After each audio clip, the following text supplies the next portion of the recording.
Hola, soy Julio C. Páez y les doy la bienvenida al capítulo número 57 de Las palabras clave. La lectura como creación en el sentido sartreano y la lectura como placer en el sentido borgiano. Hoy vamos a hablar de un autor norteamericano nacido en 1947 en Maine y ultra famoso y multimillonario, que es Stephen King, que ahora tiene unos 77 años, próximo a cumplir sus 78 años. Vendió más de 500 millones de ejemplares a nivel mundial, tiene 65 novelas publicadas, más algunos libros de cuentos, más algunos libros de ensayos, más algunos guiones cinematográficos. Y si bien vamos a hablar de la segunda de sus novelas, vamos a intentar plantear la cuestión que desde que se publicó Carrie en 1974 viene generando discusiones. Si es un mero escritor de un género que es como el terror y un autor orientado hacia la venta, o si es un buen escritor, un gran escritor, o se le puede incluir a su obra dentro de lo que se llama la alta literatura. O sea, si es literatura comercial o si es literatura creativa y valiosa. A partir de los 90, digamos, durante mucho tiempo se lo puso en ese lugar, o sea, un productor de mercancías culturales llamadas libros y sin intención artística. Y a partir de los 90 empezó a haber una reivindicación y bueno, si bien ganó varios premios literarios estaban orientados, por ejemplo, los premios Bram Stoker, que los da el grupo de personas interesadas por la lectura de obras de terror, por eso tiene el nombre Bram Stoker, el autor de Drácula, o algunos premios de gente orientada hacia la fantasía. Ahora bien, como nosotros en estos modestos videos intentamos reivindicar el aspecto placentero de la lectura, queremos ver si hay alguna forma de conciliar las dos visiones, la visión del escritor orientado no más hacia el mercado o del escritor orientado hacia una creación artística más sincera y más profunda. Eh, Hay varios elementos a tener en cuenta. Nosotros vamos a utilizar como disparador de esta discusión, que va a quedar abierta, no vamos a resolver absolutamente nada, pero está bueno discutirlo, un artículo que publicó Elvio Gandolfo en la desaparecida revista El Péndulo, que sacaba ediciones de La Urraca, de julio de 1981, cuando recién se empezaba a visorar lo que iba a ser Stephen King. Es más, Elvio Gandolfo, poeta, crítico y narrador, titula su nota como un fenómeno llamado Stephen King, ¿sí? Y vamos a intentar glosarlo y después vamos a hacer análisis y la sugerencia de lectura de un libro de Stephen King, que es Salem's Lot, ¿sí? O en algunas ediciones en castellano apareció traducido horriblemente como La hora del vampiro, y entonces rompía hasta la idea de la tensión y el suspenso que hay en la primera parte de la novela, cuando el lector, que no ha visto ni la serie ni nada, no sabe que el problema que va a acontecer en ese pequeño pueblito del Maine, del noreste norteamericano, son precisamente la aparición de vampiros. Pero vamos a leer a Elvio Gandolfo. ¿Qué decía ya por julio de 1981 respecto de Stephen King? Con solo 32 años de edad, acuérdense que la nota es de 1981, Stephen King lleva escritas 6 novelas, un libro de cuentos, a razón de un título por año desde 1975. Todos pertenecen al género terrorífico o sobrenatural y tienen un promedio de 450 páginas que van desde las escasas 300 de Carrie, la primera novela de Stephen King publicada en el 74, hasta casi 1000 páginas de La danza de la muerte. Todos y cada uno de ellos han figurado durante semanas a la cabeza de las listas de bestsellers en Estados Unidos. En un movimiento clásico dentro de este círculo de difusión, algunas de sus obras han sido llevadas al cine o a la pantalla televisiva. Y después dice esto, Elvio. El tamaño mismo de sus novelas es otro elemento que liga a King con el fenómeno del bestsellerismo. Esto es muy interesante, porque nosotros hablamos de género, de novelas policiales, novelas románticas, novelas de terror. Y también lo que plantea Elvio Gandolfo es que hay un nuevo género, o aparecía para él, o él avisoraba que había un nuevo género en 1981, que era el género bestseller, ¿sí? Y acaba de explicar en qué consistía, ¿no? O en qué consiste, si aún puede utilizarse esta definición. Este fenómeno, poco estudiado hasta ahora y que se diferencia por su magnitud del fenómeno de los géneros clásicos, policial, ciencia ficción, horror, se caracteriza ante todo por una producción desprovista de personalidades definidas, pero abarca autores que rompen el monolitismo que podría atribuírsele en una aproximación crítica apresurada. El predominio de esta forma de ficción ha llegado a ser tan importante dentro del mundo editorial que ha modificado por completo las pautas, no solo de producción y consumo, sino también de distribución, publicidad y exhibición. Entre sus rasgos se cuenta justamente cierta estandarización del tamaño. En los grandes tirajes, por lo general, rinden más los volúmenes que superan las 300 páginas, que a su vez brindan al lector, por lo que ha pagado, una sensación más sólida de recibir una buena extensión en la cual zambullirse. O sea, fíjense que es interesante lo que plantea Gandolfo. O sea, una obra literaria que tiene una cantidad determinada de páginas, él habla de que lo mínimo que tienen que tener son 400 páginas, porque el libro ya adquiere un carácter de mercancía, entonces el que va a comprar el libro no le importa tanto el contenido, sino la extensión del libro, la extensión del libro va a depender los momentos de lectura que tengan, las horas de lectura que tengan, ¿sí? O sea, que sienta que el dinero que puso le va a rendir un determinado tiempo.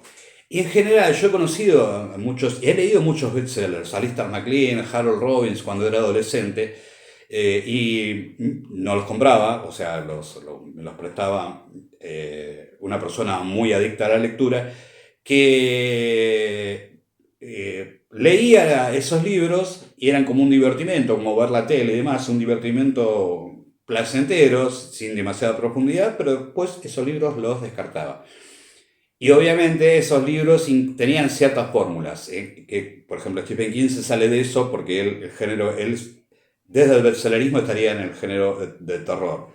Pero en general, después los bestsellers fundamentalmente tenían una trama que tenía que ver con las clases altas, con el alto consumo, con los lugares de lujo, alguna escena de sexo atemperada, las luchas por el poder, digamos como que en gran parte de los bestsellers que he leído algunas veces era la aventura en lugares en África. Hay un escritor muy conocido que ahora me acabo de olvidar, que habla específicamente de eso. Y en general, un autor sudafricano muy conocido y con una ideología, en general, si uno profundiza un poco en esos bestsellers, tiene una ideología procapitalista o, digamos, dice llanamente de derecha, ¿sí? Que inclusive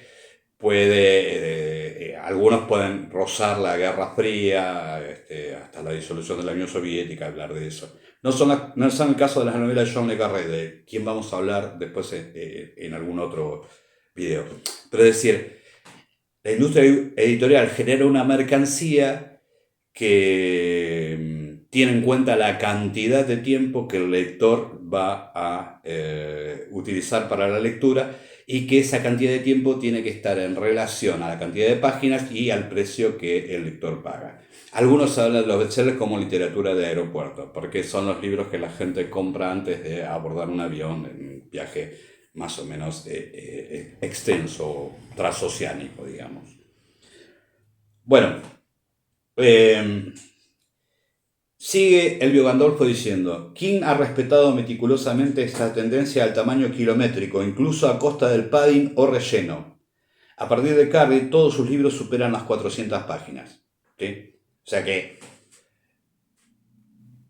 hay una necesidad de llenar cantidad de páginas, cubrir una extensión determinada, y eso hace que, por ejemplo, muchas de las novelas de Stephen King puedan ser consideradas. Por ejemplo, acá tengo una novela, creo que es la, si mal no recuerdo, es la tercera, que es El Resplandor, del que uno puede decir que, bueno, hay elementos que sobran, hay como una, pero no es que la idea original sería eficaz, seguiría siendo eficaz con 100 páginas menos, pero si seguimos a Elvio Gandolfo, es necesario que el libro, por ejemplo, este Resplandor tiene, voy a montar cantidad de páginas,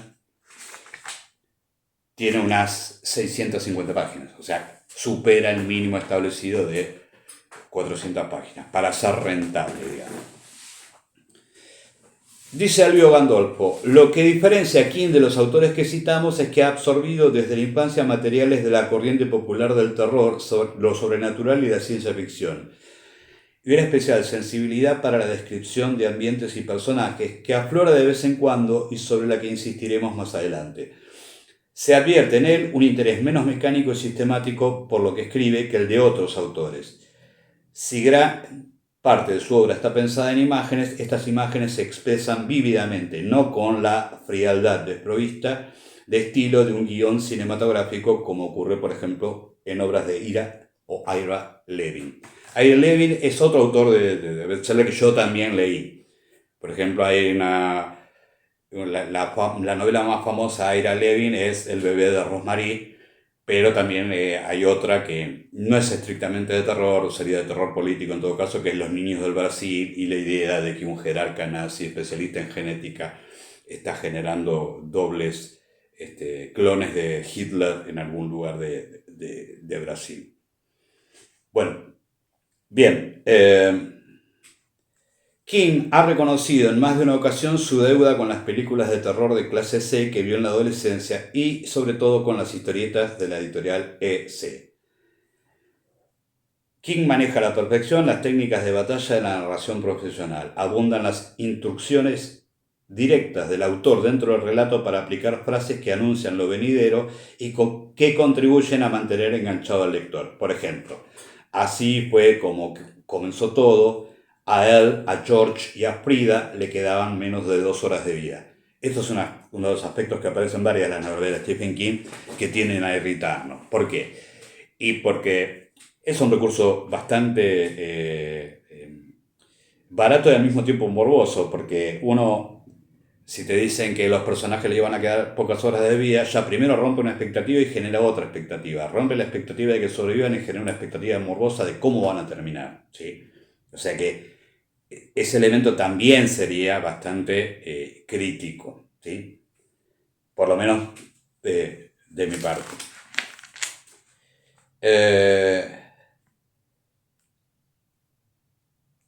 Y termina diciendo, vamos a saltearnos, vamos a leer, por lo menos de la que vamos a comentar nosotros, Elvio Gandolfo dice, la obra del vampiro, o sea, Salem's Lot, ¿sí? O sea, el solar de Salem o el terreno de Salem, o sí, esa es la traducción literal, pero como ya dije anteriormente, en una de las 2 ediciones en castellano está traducido como la obra del vampiro.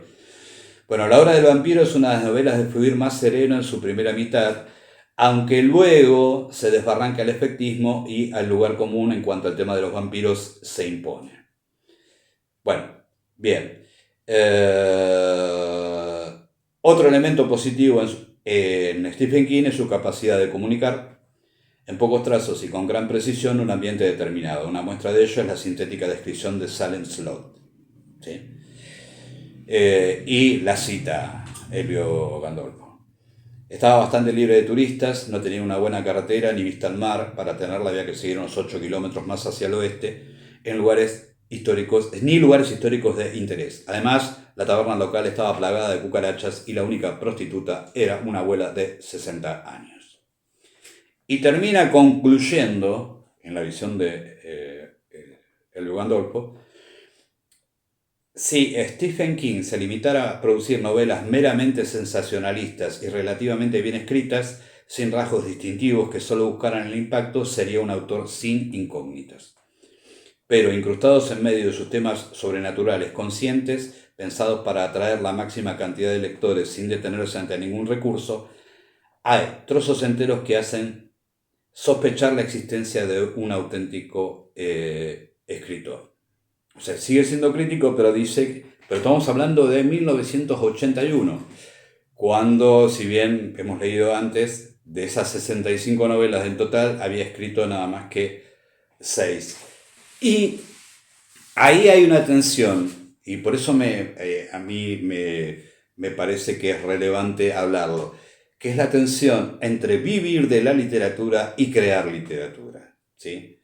Y creo que la evolución de Stephen King, a medida que se asentaba económicamente, fíjense, hay interesante la literatura como un fenómeno en el marco de un modo de producción capitalista, una sociedad hipercapitalista como hipercapitalista, no, estrictamente capitalista como Estados Unidos, la idea de ganarse la vida, bueno, ya hace rato que se gana la vida, es millonario, a través de la creación literaria condicionaba, obviamente, la obra de Stephen King. A medida que pasó el tiempo, no solamente como escribió con mucha constancia y mucha disciplina, pues por una parte se desprendió del condicionamiento económico para su escritura y por otra parte empezó a adquirir otras perspectivas de la creación literaria. De hecho, no sé si lo dije, pero en los últimos años ha abandonado hasta el mismo género de terror. O sea que sus intereses fueron variando a medida que las historias que cuentan se hacen más sociales, tienen que ver más con lo social.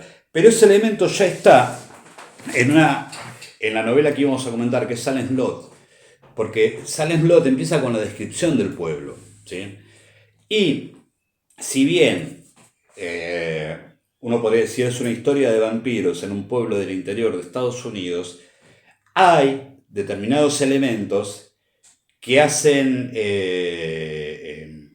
digamos que generan un interés mayor, que a mí siempre me pasó leyendo Stephen King, que es la vida en los pueblos del interior de Estados Unidos, la relación que se establece entre alguien externo que llega a un pueblo y va conociendo ese pueblo, la descripción no solamente geográfica, fundamentalmente social del pueblo en cuanto a las costumbres, los personajes, y eso, a medida que avanza la obra de Stephen King, se va haciendo más evidente. Y también hay una cuestión que está muy bien descrita, es el interés de Stephen King por la infancia y por las vivencias de los niños. En este caso hay un solo personaje niño en Salem Slot, que es Mark Petrie, que vive una situación traumática y la forma en que lo resuelve y cómo se muestra la subjetividad de ese niño a través de las acciones que tiene que enfrentar en situaciones que son terroríficas y dramáticas. O sea, más allá de que haya una progresión en el horror que está muy bien llevada, ¿sí? Muy bien llevada, porque de hecho, como dije anteriormente, o si no lo dije, lo digo ahora, la novela se llama Salem Slot, o sea que en ningún momento el lector cuando empieza a leer sabe que va de vampiros la historia. O sea que esta mala traducción, la obra del vampiro, termina con la expectativa que se podría haber generado. Entonces, la progresión dramática y los descubrimientos parciales que van haciendo los distintos protagonistas, fundamentalmente el escritor recién llegado al pueblo, que es la perspectiva que toma Stephen King, no muy original, ¿no? Un escritor que va a un pueblo a hablar sobre la infancia que él pasó en el pueblo y escribir una novela y al mismo tiempo desde ese punto de vista ir describiendo los fenómenos extraños que se van dando en ese pueblo que es Salem Slot, para desarrollar una historia de vampiros. O sea, la novela tiene un ritmo adecuado. No veo tanto lo que dice Elvio Gandolfo, no veo episodios especialmente escabrosos o morbosos en Salem Slot. En otras novelas sí, como en La mitad siniestra, por ejemplo, es mucho más Digamos, hay mucho más morbo, mucha hiperdescripción de hechos de violencia que, digamos, a mí me generan un determinado rechazo. ¿Sí? Entonces, y aparte de escenas muy bien logradas del terror que no está comprobado, pero que se prevé y aparece. ¿Sí? ¿Cómo explicarlo esto? Hay una escena muy interesante de comprobar si efectivamente hay una influencia vampírica o es gente muerta que en realidad no está muerta, sino que está en una suspensión animada vampírica y que va a despertar. La forma de describirlo, que aparece en Sandlot, ya es brillante con un joven Stephen King que en el año 75 no tenía ni siquiera 30 años. O sea, ella se demuestra una maestría en la narrativa. Y un interesante trabajo sobre las formas de, digamos, se introduce en la mitología vampírica las formas de combatir a un vampiro y expresarlo en forma visual, que sea efectivo para la narración. Por ejemplo, a mí lo que llama la atención es una consulta que, por ejemplo, la idea de combatir al vampiro es deriva en una consulta a un sacerdote católico. Y también me hice la pregunta, ¿por qué efectivamente todos los elementos que van desde el crucifijo, el rosario, el agua bendita, no tanto las estacas, pero sí la cruz, el agua bendita, los rosarios, son recursos de la Iglesia Católica Apostólica Romana y creo, no sé si de la ortodoxa griega, pero que no están en la tradición protestante, ¿no? O sea, la idea de que para combatir al vampiro hay que recurrir a ciertas prácticas de la Iglesia Católica, siendo como es Stephen King viniendo de una tradición protestante. Eso es muy interesante. Y hay una idea que por ahí tendría que haber sido más desarrollada, que es la idea de el mal. En el sacerdote católico al que se consulta, Ben Mears, o sea, el escritor lo consulta, que es el padre Callahan, que la idea del mal del cura y la crisis de fe que tiene, ¿sí? Tiene que ver con que él piensa en un mal trascendente y gigantesco y que se siente defraudado porque la Iglesia Católica de ese momento, en 1975, según Stephen King, se preocupa por los males cotidianos o por los males como pueden ser el abuso infantil, la violencia familiar, las hambrunas en el mundo, como si el mal estuviera disociado, como si esas no fueran encarnaciones del mal. A mí esta idea me parece que por ahí, no voy a contar cómo se resuelve la situación, porque sería expoliar la historia y no es el sentido, pero está bueno planteárselo, la idea del mal trascendente o del mal cotidiano, o si se puede disociar estos dos aspectos del mal.